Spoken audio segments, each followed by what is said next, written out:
Hello class. आज हम हमारा जो बाकी के जो क्वेश्चंस थे बचे हुए 1.3 के उसको कंप्लीट करेंगे। ठीक है, 5 क्वेश्चन हमने पहले कर लिए थे लास्ट लेक्चर में, और अभी जो बाकी के क्वेश्चंस हैं हम उसे कंप्लीट कर लेंगे। ओके, चलिए। तो आपका 6 क्वेश्चन क्या है? 6 क्वेश्चन में आपको दिया है, इन अ ट्रेपेजियम, एक ट्रेपेजियम है जिसका नाम क्या है, ABC। AB जो है साइड वो पैरेलल है किसके, DC के। Okay, diagonal AC and BD, diagonal AC यानी कि ये और BD यानी कि ये क्या है, वो इंटरसेक्ट कर रहे हैं एक दूसरे को पॉइंट O पे। पॉइंट O पे वो क्या कर रहे हैं, एक दूसरे को इंटरसेक्ट कर रहे हैं यहाँ पर। क्लियर है? Next, if AB is equal to 20, ये AB इसकी वैल्यू दी उन्होंने कितनी, 20। नेक्स्ट, DC की वैल्यू उन्होंने दी है 6, ये इसकी वैल्यू दी है आपको 6। OB जो है वो कितना है आपका, OB आपको दिया है 15, एंड OD आपको फाइंड करना है, OD आपको फाइंड करना है। ये यहाँ तक बात क्लियर हो गई? चलो, तो इसको पहले सॉल्व कैसे करेंगे? सबसे पहले हम लोग क्या करेंगे इसका, जैसा हर बार करते हैं, पहले आपको दो ट्रायंगल लेना है, उनको प्रूव करना है, और उसके बाद फिर हम क्या करते हैं, उसको आगे सॉल्व करते हैं ना। ऐसे ही करेंगे इस बार भी। चलिए, तो यहाँ पर आप लिख लो इन ट्रायंगल, इन ट्रायंगल। अब दो ट्रायंगल लेने ना आपको, तो दो ट्रायंगल आप ले लो, एक ले लो आप COD, एंड दूसरा वाला ले लो आप, कौन सा लोगे आप, AOB ले लो, AOB। यहाँ तक क्लियर हो गया? चलो, अब आपको क्या प्रूव करना है, पहले आपको दिखाना है ना कि ये सिमिलर है। तो यहाँ पर देखो आप, रेड कलर से कर देता हूँ मैं। यहाँ पर भी देखो, अगर आप देखोगे तो Z बन रहा है, और आपको मैंने पिछले लेक्चर में समझाया था कि Z का मतलब क्या होता है। Z का मतलब क्या हो जाएगा, मैंने आपको बताया था। फिर यहाँ से एक Z बन रहा है, अगर आप देखोगे तो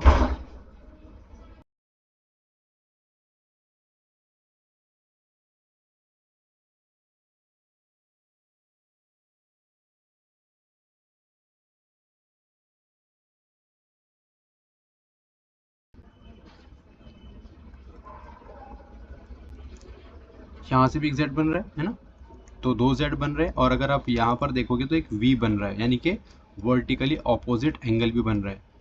क्लियर हो गया? चलो, अब इसको हम लोग फटाफट से क्या करेंगे, लिख लेते हैं। तो यहाँ पर आ जाएगा एंगल CDB इक्वल होगा किसके, एंगल ABD के। क्या रीज़न है आपका, यहाँ पर आ जाएगा इंटीरियर अल्टरनेट एंगल, है ना। नेक्स्ट, एंगल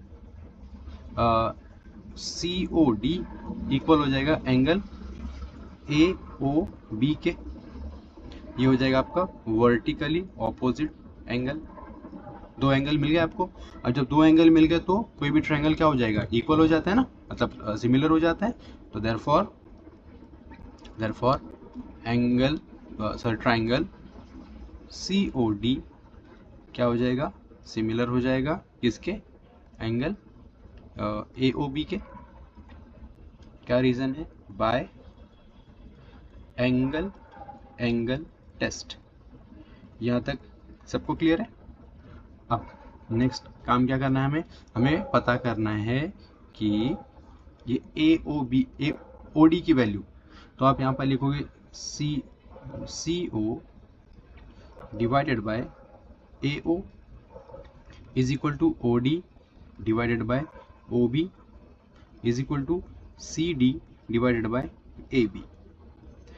अब आपको यहाँ पर जिसकी वैल्यू दी है, जिस चीज़ की वैल्यू दी है हम उसे रखेंगे, और जिसकी वैल्यू हमें नहीं दी है उसको हम हटा देंगे, या जिसकी हमें अब ज़रूरत नहीं है उसको हम लोग क्या करेंगे, हटा देंगे, है ना।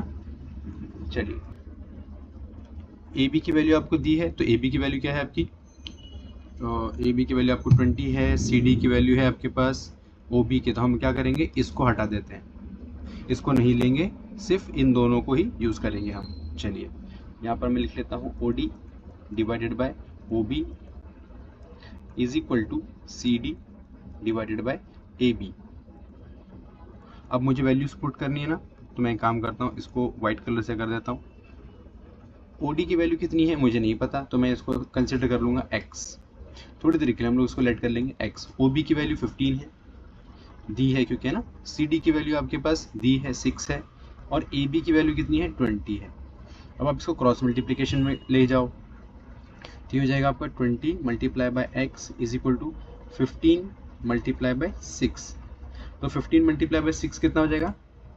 अगर आप देखोगे तो 5 6 30, 3 कैरी, 6 1 6 प्लस 3 9, तो ये हो जाएगा आपका 20 मल्टीप्लाई बाय x। सॉरी ये प्लस जैसा दिख रहा था, हाँ। तो ये x इज इक्वल टू कितना हो जाएगा 90 डिवाइडेड बाय 20। 0 से 0 कैंसिल कर दो आप, 2 1 2, 2 4 8.5 है ना। तो वैल्यू कितनी आ गई इसकी? x इज इक्वल टू कितना आ गया आपका 4.5। यही आपको फाइंड करना था ना, हो गया। अब जिनको ये नहीं पता चला कि 4.5 कहाँ से आया, तो वो यहाँ पर देख लो, उनको यहाँ पर अलग से बता देता हूँ। 9 मैंने 0 से 0 कैंसिल हो गया था, ये हो गया 2 2 2 2 4 कितना हो जाएगा 8, कितना बचा 1 बचा, यहाँ पर पॉइंट लगेगा तो यहाँ पर 0 आ जाएगा ना, तो 2 5 कितना होता है 10, तो 2 5 10 आ गया आंसर, ये रहा 45। क्लियर है? चलो देखते हैं अभी नेक्स्ट क्वेश्चन नंबर 7 में आपको क्या प्रूफ करना है, ये प्रूफ करना है। देखो DE मल्टीप्लाई बाय BE, यानी कि DE मल्टीप्लाई बाय BE, और दूसरा आपको क्या बताना है उनको कि CE मल्टीप्लाई बाय TE, ये बताना है आपको। कैसे बताओगे आप? तो यहाँ पर हम लोग सबसे पहले ट्राइंगल ले लेंगे। कौन सा ट्राइंगल लेंगे आप? तो यहाँ पर हम लोग क्या करते हैं, लिख लेंगे पहले इन ट्राइंगल। मैं पहले ये ट्राइंगल लूँगा, देखो मैं लेता हूँ पहले ये वाला एक ट्राइंगल, ओके। और फिर क्या करेंगे, दूसरा ट्राइंगल हम लोग लेंगे ये वाला, ये पूरा वाला ऐसा, ठीक है। 2 ट्राइंगल लेंगे, दोनों मैंने आपको बता दिए। तो in triangle ATD and triangle कौन सा CDT। अब ATD और CDT, इसमें क्या बन रहा है? अगर आप देखोगे तो यहाँ पर Z बन रहा है, यहाँ पर आ जाएगा आपका एंगल AT और D इक्वल है एंगल CDT के। क्या रीज़न आएगा? रीज़न आ जाएगा आपका इंटीरियर अल्टरनेट, ये अल्टरनेट एंगल, राइट। अगर आप यहाँ पर एक और चीज़ देखो ध्यान से, तो आपको ABT और TED एक ही लाइन में दिख रहे हैं, है ना। तो आप इसको भी यहाँ पर मेंशन कर दो।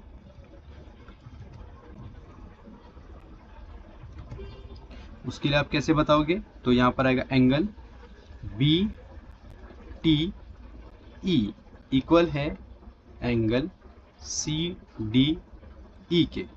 ऐसा क्यों? क्योंकि ये देखो ABT और TE और D एक ही लाइन में है ना, इसलिए। अब यहाँ पर हम इसी का यूज़ करेंगे, इन दोनों ट्राइंगल्स का ही, और फिर उसको क्या करेंगे, प्रूव करेंगे। तो एंगल BET इक्वल है एंगल CE और D के। ये हो जाएगा आपका वर्टिकली ऑपोजिट एंगल। कौन सा एंगल की बात कर रहा हूँ मैं? इस एंगल की बात कर रहा हूँ मैं। नेक्स्ट एक हमें मिल गया, ठीक है। अगर आप अब, हाँ यहाँ पर तो और कुछ मिलेगा नहीं आपको, ये मिल रहा है। अगर आप यहाँ पर देखो तो ये देखो, ये मिल रहा है ना आपको BTE और CDE, है ना, ये भी मिल रहा है आपको। तो आप यहाँ पर लिख दो एंगल BTE इक्वल है किसके? एंगल CD और E के। क्या रीज़न आएगा?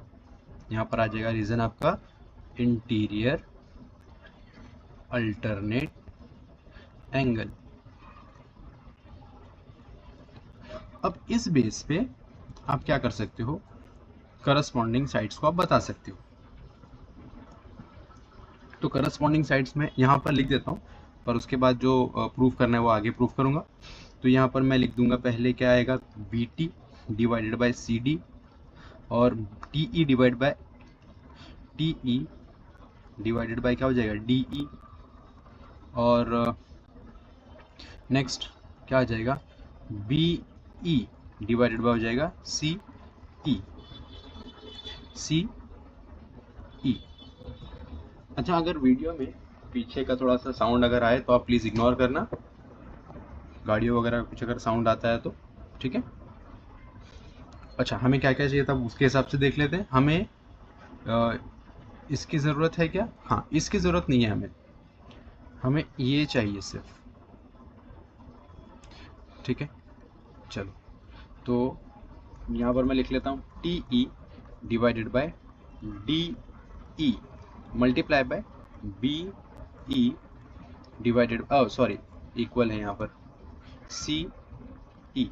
इसको क्रॉस मल्टीप्लाई कर दो आप, ये हो जाएगा आपका T E multiply by C E is equal to B E multiply by D E. अब आपको यही प्रूफ करना था।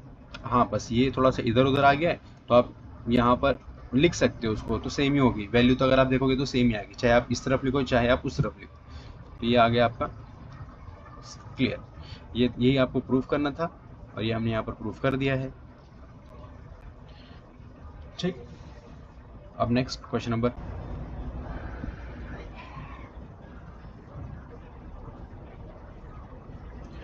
क्वेश्चन नंबर 8 बहुत ही ज़्यादा सिंपल है, बस दिखने में बहुत कॉम्प्लिकेटेड दिख रहा है बहुत सिंपल। आपको क्या बताना है पता है, आपको प्रूफ करना है ये आपको प्रूफ करना है, और उसमें आपको ये चीज़ दी है कि सेगमेंट ए सी जो है एंड बी डी इंटरसेक्ट कर रहे हैं each other at point P.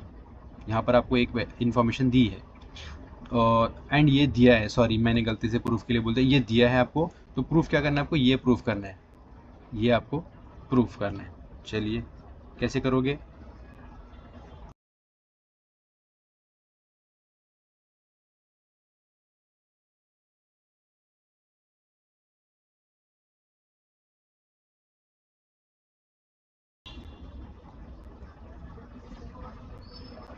यहाँ पर आपको जो दिया है पहले हम लोग उसको उसी को लिख लेते हैं। यहाँ पर हम लोग लिख देंगे ए पी, सॉरी पहले आपको ट्राइंगल लिखना पड़ेगा ना, तो triangle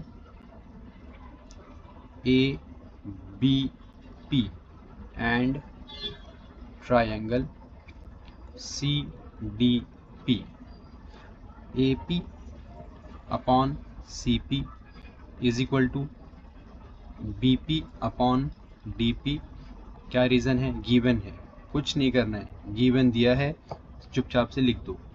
next, angle A P B equal है किसके, एंगल सी पी डी के।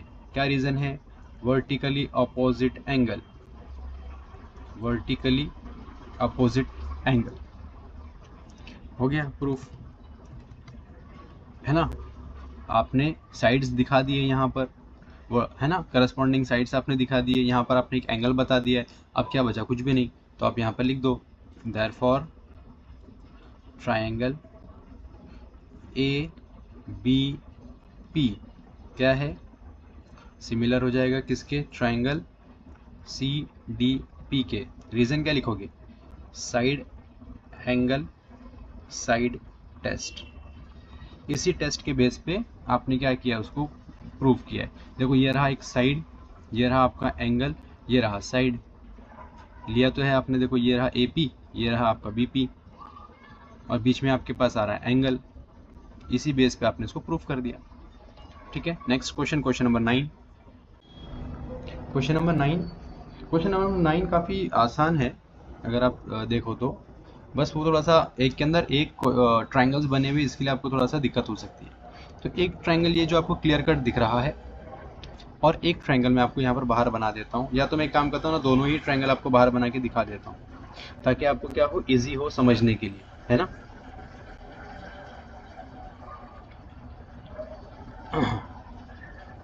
ये हो जाएगा आपका पहला ADC, ये मैंने बना दिया पहला बाहर। अब दूसरा बनाना ना मुझे, दूसरा मैं लिख रहा हूँ यहाँ पर CA और BCAB, ये दोनों यहाँ पर एंगल्स बन रहे हैं। पर आप जब सॉल्व करोगे तो आपको ध्यान इस वाले ट्रायंगल पे देना है, उस पे यहाँ पर मत देना। ये जो मैंने बनाया ये आपको समझाने के हिसाब से बनाया। तो हम लोग सबसे पहले क्या करेंगे, लिख लेंगे triangle in triangle in triangle. कौन सा पहले लिखेंगे हम लोग, triangle BAC and triangle BAC लिया है ना हमने, तो हम लोग लेंगे यहाँ पर ADC।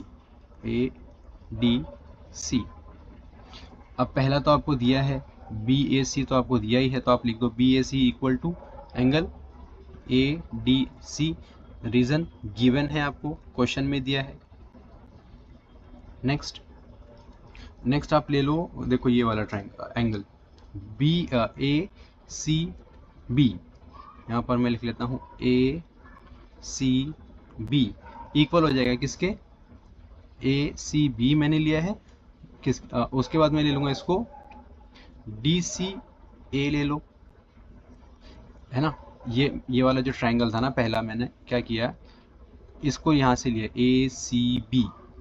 अब दूसरे इसमें मैं क्या करूँगा, इसको ले लूँगा मैं DCA, है ना। तो यहाँ पर मैं लिख लूँगा DCA। क्या रीज़न है इसका, इसका रीज़न है कॉमन।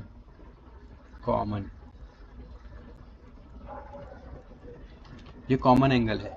अगर आप देखोगे तो ये देखो दो C, एक मिनट, ये देखो C दोनों में आ रहा है ना, देखो C दोनों में आ रहा है, यहाँ पर भी आपके पास C है, यहाँ पर भी आपके पास C है, तो दोनों में आ गया C। यही रीज़न की वजह से हमने उसे क्या किया, कॉमन ले लिया।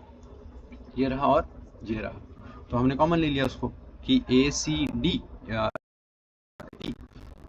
ACD, और दूसरे इसमें हमने DC भी लिया है, DC और D, तो C कॉमन मिल गया आपको, लिख दिया आपने यहाँ पर।